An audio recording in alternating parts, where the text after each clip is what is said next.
هتعمليها وهتاكلي منها وهتقولي في حياتنا مكاننا كفتة زي دي، بجد خطيرة جدا، واللي يدوقها منك يقول بجد الله ويسألك عليها. والنهارده بقى هقولك على سر المحلات، وهقولك ازاي المقادير بتاعتهم والخطوات اللي هم بيعملوها. تابعوا معانا الفيديو الاخر عشان هتستفادوا جدا منه، وما تنسوش اللايك عشان خاطر حبايبنا كلهم يستفادوا من الفكرة بتاعت النهارده. هنا بقى انا بحب ان انا اعملها واشيل منها كده بقى في الفريزر، بتريحني كتير. معانا هنا بقى ايه كيلو من اللحمه اللي هي المفرومه، متضاف عليها دهن، يعني ايه فيها نسبه من الدهون. طبعا لو اللحمه بتاعتك حمرا لازم تضيفي لها ايه نسبه من الدهون. لو هي فيها دهون خلاص يبقى ما تضيفلهاش. فهي بتاعتي كانت متضاف عليها دهون كده، فما ضفتلهاش دهون عليها. تمام كده. وهنا بقى ضفت بصلتين في الكبة، وهبشرهم هنا بقى ايه بشر ناعم، عايزاهم يبقوا بشر ناعم جدا. ما فيش الكبة يبقى ايه المبشرة عادي جدا، تبشريهم كده ايه على ايدك بالمبشرة. هنبدأ بقى ان انا بفضيهم كده بقى في قلب مصفى، وهبدأ ان انا اضيف عليهم معلقة بقى ايه من الملح، وهسيبها بقى كده اديها كده عصرة كده بايدي، وبعد كده هسيبها كده بقى على جنب على ما احضر ايه بقية المقادير، تكون نزلت هي بقى ايه كمية المية والسوائل اللي ايه في البصل. وهنا بقى وركزوا لي كده بقى في اللحمه في المقادير بتاعتنا، معانا كده ايه معلقه من البهارات بتاعه الكفته او البهارات اللحمه، بتتباع عند العطار، بتجيبيها كده من عند العطار. وهنضيف كمان بلحه من جوز الطيب، هنبشر كده شويه من بلحه جوز الطيب. حطيت كمان ربع معلقه من القرفه، ومعلقه من السماق، ومعلقه من البابريكا المدخنه. هنضيف بقى هنا ايه معلقتين من الدقيق، على معلقتين من النشا، على كمان معلقه من الملح، ومعلقه صغيره من البيكنج باودر، ومعلقه من الفلفل الاسمر، وبس كده. وهنا بقى ايه لازم نعصر البصلايه كويس جدا، يعني تعصريها جامد جدا، تنزلي كل السوائل اللي فيها. يعني هنا كده بقى تشغلي لنا كده عضلاتك عشان خاطر ايه تعصري البصلايه كويس جدا، مش عايزه فيها نسبه سوائل خالص، لان الميه ديت اللي بتنزل من البصله هي اللي بتخلي الكفته تفك كده معاكي. فاحنا بناخد كده ايه فبناخد هنا بقى كده البصلة بس، وبنستغنى عن المية بس، مش بنستغنى عنها ان احنا نرميها يعني.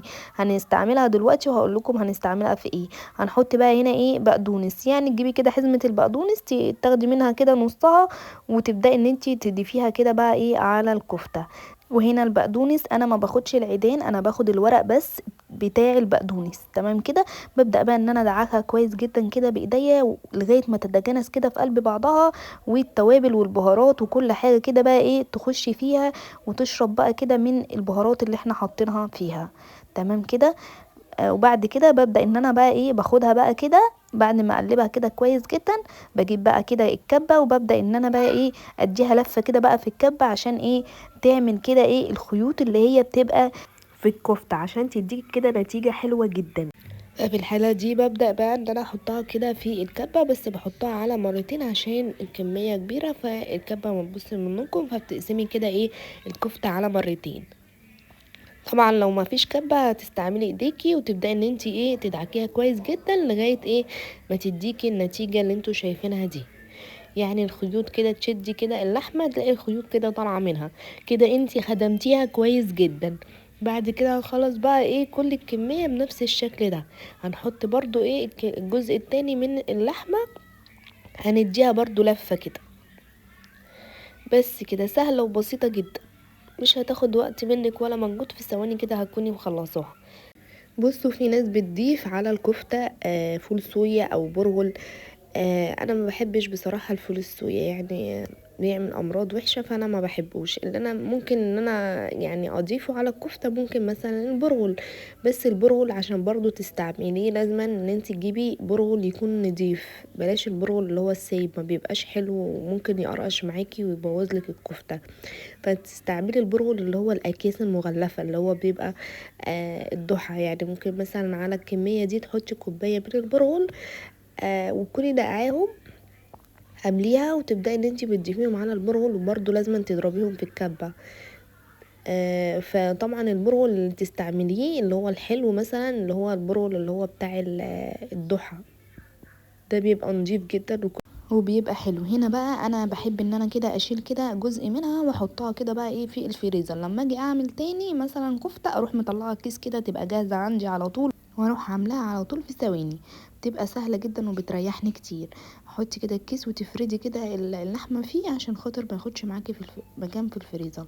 هنا بقى الكفته دي كده لازم نريحها كده بقى شويه عشان خاطر طبعا احنا فرمناها كتير فطبعا لازم ترتاح. بنحطها كده في التلاجة في كيس، وبعد كده بنبدأ ان احنا نطلعها. معانا هنا بقى ايه، مية البصل انا حاطه عليه معلقة بس واحدة من الزيت عشان خاطر ايه الكفتة ما تلزقش كده في ايدي. وهنا كده ايه باخد كورة واحدة كده بقى من الكفتة، وببدأ ان انا يعني احط ايدي كده في ميه البصل على معلقه الزيت، وبعد كده بفرد كده بقى الكفته. عايزه اقول لكم تتفرد كده معايا في ثواني، ما تلزقش في ايدك ولا اي حاجه بالشكل ده. وطبعا الصاج معانا او الصينيه ما تبقاش مدهونه ماده دهنيه ولا زيت ولا سمنه ولا اي حاجه، ولا تدهنيها اي حاجه خالص، هي كفايه الدهون اللي هي نازله من الكفته.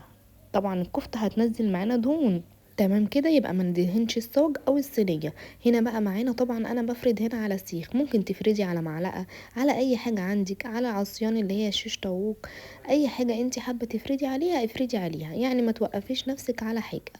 بثواني كده افردي، ما عندكيش يبقى معلقه كده تفردي عليها الكفته وهتبقى زي الفل. هنا بقى هنبدا ان احنا بنفرد كده ونديها كده علامات في الكفته كده، زي الكفته اللي هي بتاعت بره اللي هي جاهزه، بتبقى فيها علامات كده، بتعمليها كده بصوابع ايدك او ممكن تمشيها كده على اي حاجه اللي هي بتاعت الشبكة الفرن او اي حاجة كده تمشيها عليها تديكي ايه العلامة اللي هي بتاعت الكفتة بتاعت بره كده، او بصوابع ايدك زي ما انا بعمل كده بالظبط.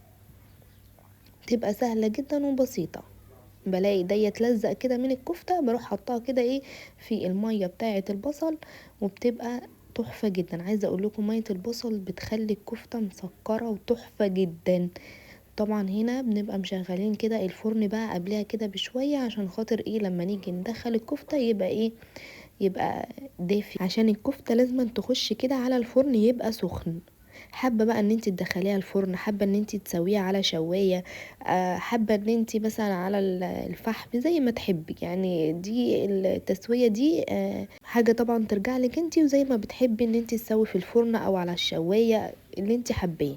هقولك بقى على حاجه حلوه جدا هتخلي الكفته دي معاكي زي بتاعت بره بالظبط، والريحه بتاعت بره والطعم تحفه جدا. هنعملها دلوقتي مع بعض، استنوا معانا نشوف هنعمل ايه. بجد تحفه جدا، هتقولوا بجد في حياتكم ما اكلتوا كفته زي دي، خطيره بجد.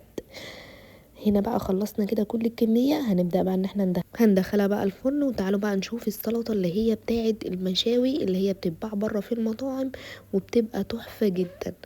بصوا انا هنا ما بحبش بصراحه ان انا احط بصل في السلطه، عندي اولادي ما بيحبوش البصل في السلطه، مع اني عايزه اقول لكم ان البصل في السلطه بيبقى جميل جدا ومسكر وبيخلي السلطه تحفه جدا. فانتوا طبعا لو بتحبوها ضيفوا بصل بتبقى جميله جدا. هنا دي قطعت الطماطم، وهنقطع فلفل اللي هو الاحمر دوت وفلفل اخضر وخيار، واي حاجه انت حباها بقى في السلطه حطيها تبقى حلوه جدا. هقول لكم بقى على اللون بتاع مية السلطة، ودي بقى اللي هي بتتعمل في المطاعم. ضفت كده هنا بقدونس، بتبقى لونها كده محمر كده السلطة وليه بتبقى اللون المحمر دوت. فبيضيفوا بقى ايه هقول لكم دلوقتي، هنحط كده معلقة من الفلفل الاحمر ومعلقة من البابريكا، هي اللي بتديهم اللون اللي هو السلطة اللي هي الويسكي اللي هي بتبقى فيها مية، فبتعزز كده لونها وبتخليها لونها محمر كده السلطه. حتى لما بتيجي تاكلوها في المطاعم او يعني تطلبوا اوردر في سلطه بتبقى لونها كده محمر. نحط بقى معلقه من الملح ومعلقه من الفلفل الاسمر ومعلقه من الكمون، وتعصري عليها ليمونه ومعلقه من الخل وشويه من الميه زي ما انتم شايفين كده، بتبقى خطيره. لو حابه لونها احمر عن كده ضيفي معلقه تاني من البابريكا. وهنا بقى عشان تاخدي بقى ريحه الشوي بقى وطعم الشوي، حطي كده بقى ولعي فحمايه وابداي ان انت حطي عليها شويه من الزيت تفوح بقى كده الكفته وتخليها تحفه جدا، وريحه الكفته تبقى جميله جدا. شايفين بقى شكلها عامل ازاي ولونها واخده السوى المظبوط، وكمان هشه جدا ومش مكتومه، بجد خطيره جدا. نسيبها كده بقى لغايه ما الفحمايه كده تطفي منها ونبدا ان احنا نطلعها. ما بنسيبهاش كتير في الفرن، هي بصوا بتاخد لون كده في ثواني، وبجد اللهم بارك طالعه تحفه جدا، هشه ومش مكتوبه ومرنه جدا، بجد خطيره جدا. جربوها تعجبكم جدا.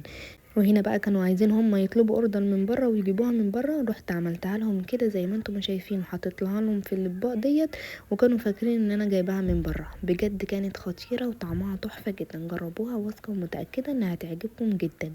مع بقى السلطه الويسكي ديت بتبقى تحفه. اتمنى حبايب قلبي لو وصلتوا لغايه هنا وعجبكم الفكره شجعونا كده باجمل لايك وكومنت حلو منكم، واشتراك في القناه وتفعيل زر الجرس عشان يوصل لكم كل الاشعارات بتاعتنا الجديده. كل حاجه بننزلها على طول توصل لكم على طول.